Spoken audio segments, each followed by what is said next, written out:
Get out already, you worthless wife, LOL. Yo, just leave and never come back. While I was carrying the last box, my mother-in-law and husband showered me with those harsh words, their faces gleaming with satisfaction. I don't care what happens anymore. I'm not coming back. I loaded the last piece of luggage into the truck, imprinting the faces of the man I once loved and his mother in my mind. Before getting into the car, as I casually closed the car door, I caught a glimpse of the surprised expressions on my husband and MIL's faces. My name is Karen Patterson, 32 years old. I've built a career as a nurse. I've been living alone since college and started working at a general hospital right after graduation. I used to enjoy shopping trips and vacations with my fellow nurses, savoring my single life. In my late 20s, I started hearing about marriages from old friends.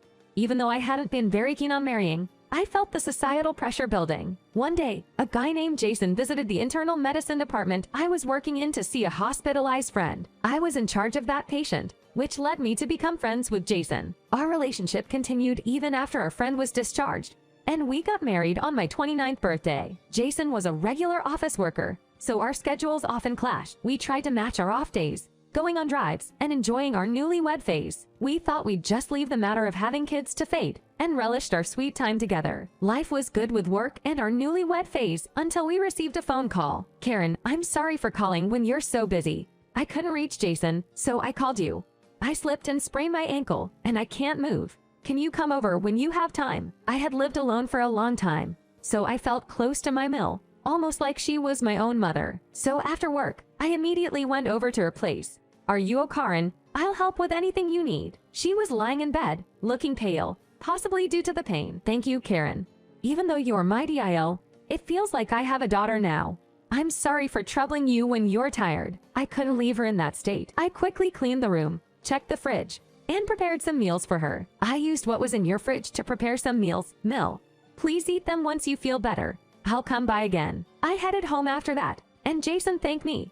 He said he'd visit her next time too. She seemed very pleased. From that day, she began calling me whenever she needed something. Thanks for always being there. You're a lifesaver. She'd thank me verbally, but sometimes made me do chores she could handle herself. Karen, can you run the washing machine and vacuum for me? She had almost recovered from the sprain and could walk normally. It felt like she was treating me like a maid. It didn't matter if I had just finished a night shift or was exhausted from consecutive workdays. I had to neglect my own housework to take care of her. Whenever I asked Jason to attend to his mother, he'd come back soon, saying, "She said she wants you, not me." Feeling drained, I turned off my phone one day and went to bed. Later, my doorbell rang. Hello, Karen. You weren't answering your phone, so I came to check on you. I was taken aback to find my Mill with a big smile on her face. Mill, what are you doing here? I thought it might be easier for you if I just stayed here. Jason said it's so Karen's, and you'll be here tomorrow. Let me in. I was dumbfounded. I hadn't heard a word about this from Jason. What a strange person. I've already told Jason about this. Kay told me it's so Karen to move in tomorrow since she'll be around.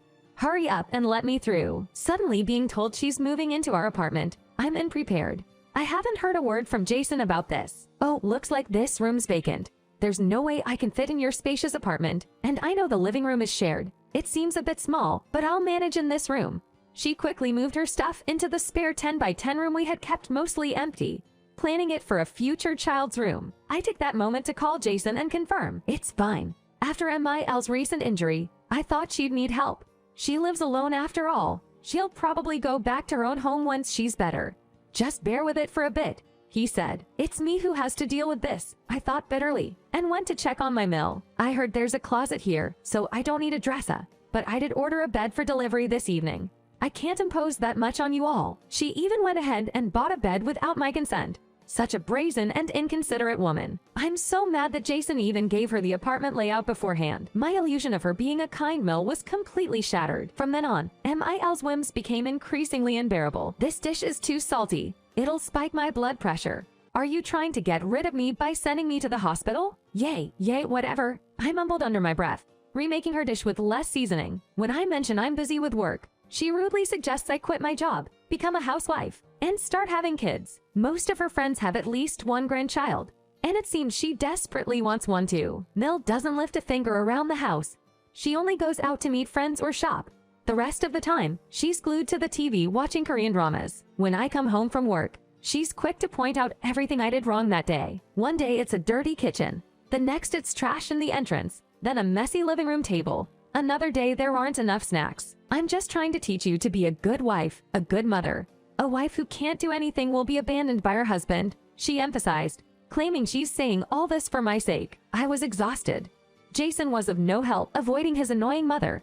He started coming home even later from work and was often away on weekends, always with some excuse. We hardly even spoke anymore, but amidst all of this, I was so overwhelmed that I didn't notice Jason's absence. I've built a demanding career. Every day at the hospital wears on my nerves. When I come home, I'm faced with a nagging Mill. Before I knew it, I was feeling more and more mentally cornered. One day, Mill asked me to buy her some traditional desserts from the mall. Jason had said he was out for a business dinner that day. So rubbing my tired eyes from my night shift, I was walking downtown when I saw Jason sitting in a trendy cafe with a beautiful woman. I couldn't believe my eyes. There's no way Jason would be here. He said he had a business meeting and with a woman at an open-air cafe. It felt like I'd been hit over the head with a bat. A rush of emotions surged through me. Shock, humiliation, hopelessness, anger. My head was spinning. We haven't even been married that long.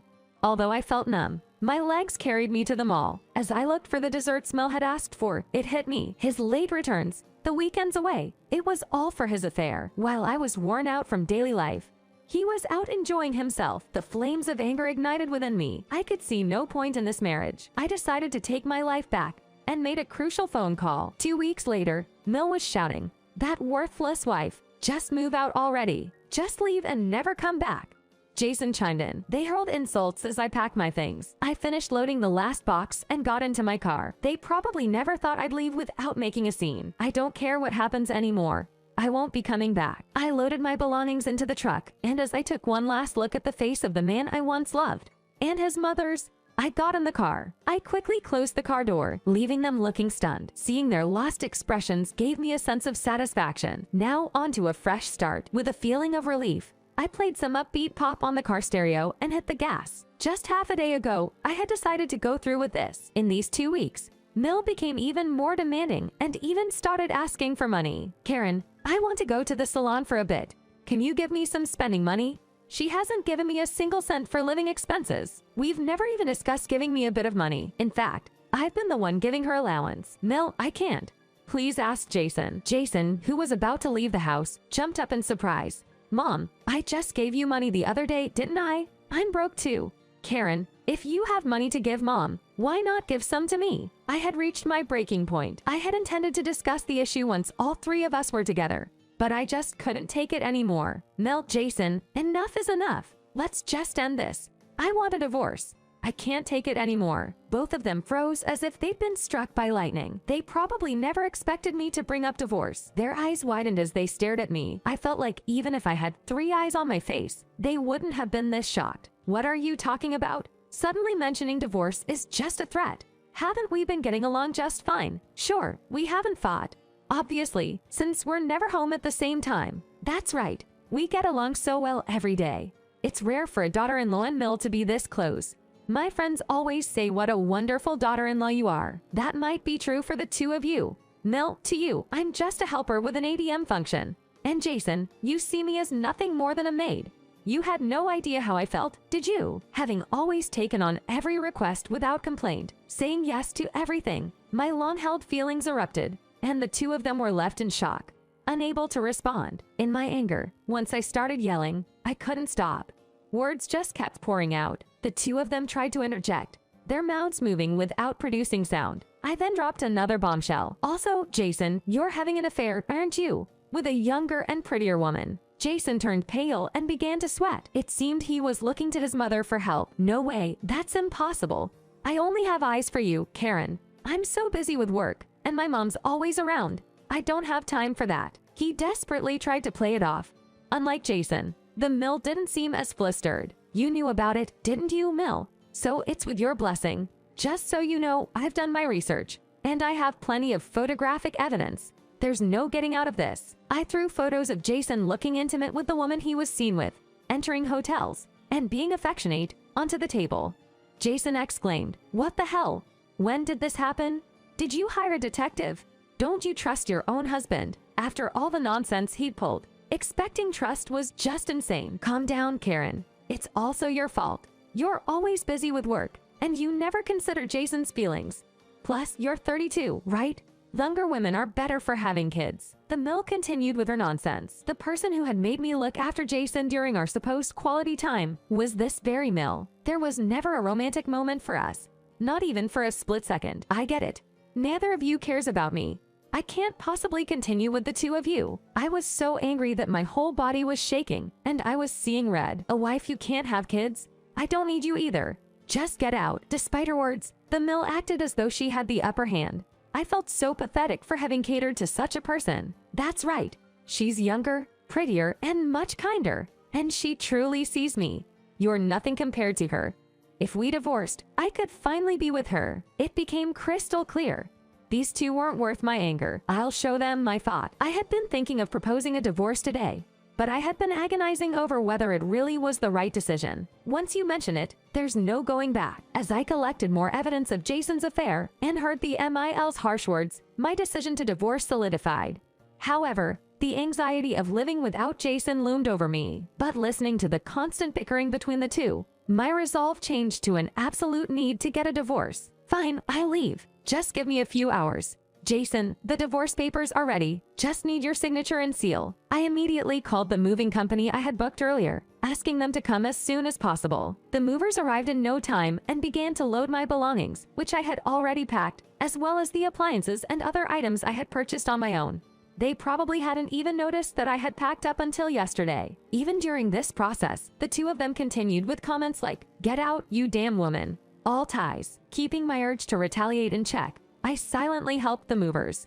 I left everything that tied me to this house. Cutting. I wanted to get out of that house as soon as possible. With each box loaded, I felt a surge of relief and hope. And so, my brief marriage came to an end. A week later, what the hell is going on? They're telling me to leave the apartment today. I heard an angry voice on my smartphone. Oh, the apartment must have been sold. The apartment is in the popular area. What do you mean, what's going on? That apartment was in my name. I paid the down payment, took care of the mortgage. I was the head of the household. And yes, I paid the property taxes. Have you forgotten? Having worked hard as a nurse and saved a decent amount, I had bought the apartment since I had no intention to marry back then. Jason loved the place too. So instead of selling and finding a new one, we continued to live there. That's why the apartment was in my name. And Jason had nothing to do with it. Since I didn't plan on living there anymore, I decided to sell the apartment. I had no idea I had to move out. I was thinking of living there with my mom and my girlfriend. Where am I supposed to go now? That's not my problem. All I could do was sigh. It has nothing to do with me. Remember when you said you wouldn't care whatever happens after leaving? Find a place for yourselves before the next owner moves in. If you have anything to say, please contact my lawyer. I could hear him on the other end, selfishly saying things like, "Let's get back together. I can't forget about Karen, even though he has a girlfriend." But I hung up the phone quickly. After a divorce and focusing on moving out, there were some details left to handle. So I decided to consult my situation with a lawyer. My lawyer is actually my older brother. I called him for advice immediately after catching Jason cheating. He's a top-notch lawyer, working at a prestigious law firm, and I felt assured leaving things in his hands. After assessing my financial situation and savings, he also diligently investigated Jason's infidelity, and on top of that, thought about how to inflict the most damage on the other side. Out of anger that his little sister was being treated so poorly, he seemed to be especially meticulous this time. In this case, since Jason was 100% at fault, we could demand a hefty compensation, and we were confident in getting the other party to agree to our terms. He showed me a confident smile. I felt like I was in good hands, letting my brother take care of everything. As he had said, this was an easy case, and the lawyer representing Jason couldn't do anything but agree to our terms. Both of us had been contributing to living expenses, and since most of the remaining money was from individual savings, there was hardly any shared property to split. And Jason, who had been spending most of his salary on himself and showering his girlfriend with gifts, ended up having to pay me compensation. After that, he was forced out of the house and had no choice but to move into a cramped apartment. Plus, he'll be joined by his demanding girlfriend and his nagging mill. His girlfriend isn't the obedient, agreeable type like I was. She seems more interested in her appearance than in doing household chores. So Jason's mill might be bossed around. Even if his mill complains, she'll probably just be shut down in return. I couldn't help but chuckle at the thought. I imagined my show-off mill dressed modestly, cleaning the floor, and it lifted my spirits thinking how fitting it was. Maybe I have a mean streak too. But then again, it's all that mother and son's fault, so it can't be helped. I don't have an ounce of sympathy for them. On the contrary, with the alimony and my savings, I'm living in an apartment even bigger than before. The new place was found by my brother, Richard. First, he had it all set up so I could move in immediately. And as soon as I did, I took a long bath, feeling like I was finally free from it all. On my days off, I sweat it out in the gym in the apartment or want to go shopping at a leisurely pace. I also want to reconnect with my friends. Looking back, because of my Mill and Jason, I didn't go out much. Nothing feels as fulfilling as wearing fashionable clothes and diving into work without all that stress. I was completely over it. On the other hand, things weren't going so well for Jason. The fact that we divorced because of Jason's affair became the talk of his company. Moreover, his partner was the executive director's daughter. I didn't know about it, but Richard got that information easily. Of course, I demanded alimony from her too. When it came out they were dating before he and I split, the executive director was furious, and Jason got an earful. He wasn't fired, but he was transferred to a smaller branch in the suburbs. And since she couldn't pay the alimony, her father paid it for her. They both seemed to be repaying him together. Although she was planning to retire after getting married, she can't now because of Jason's transfer and the need to repay the alimony. She's still working while getting pitied glances from her colleagues. The only wish of Mill that came true was that she got pregnant quickly. However, she can't quit her job, so she's working, carrying her big belly until her maternity leave. The Mill has to support her daughter-in-law, who continues working despite being pregnant, so she's given up on socializing and is shouldering all the housework. The roles have completely reversed from my time. It seems Jason and Mill are being bossed around by her whims. Whenever she feels unwell, both give her massages and seem to be running around to make sure she's comfortable. A nosy friend of mine fills me in, but it's none of my business. It's the life they chose. Richard said I could demand alimony from the Mill, but I declined. Sure, it'd feel good to have her pay, but I didn't feel right taking money from an elderly person. When I had adjusted to my new life, I ran into the three of them at a department store. Besides her round pregnant belly, she looked unchanged and pretty. Behind her, Jason was carrying a bunch of bags, and the haggard-looking Mill followed. I looked better than when we broke up, dressed in the latest fashion, with perfect makeup. Seeing the vibrant me, both Jason and Mill were taken aback. I gave a slight nod as I passed them, and when he whispered regretfully, "Karen was the best," I elbowed him as if to say, "Don't mock me." I felt truly refreshed, like I had defeated a bitter past. I felt like I had finally closed that chapter. I'm living fulfilling days, having regained control over my life. Most of my emotional wounds have healed. I've always loved kids, and I'm starting to think about remarrying and having children someday. Richard, who helped me during the tough times, occasionally sets me up, trying to create opportunities for me to meet someone. I've heard he's fond of me, and today's our first date. Coming from my brother, he must be a kind and considerate man. I'm done with the whole love at first sight thing, so I want to take things slow and enjoy at my own pace. I'll never let go of my life again.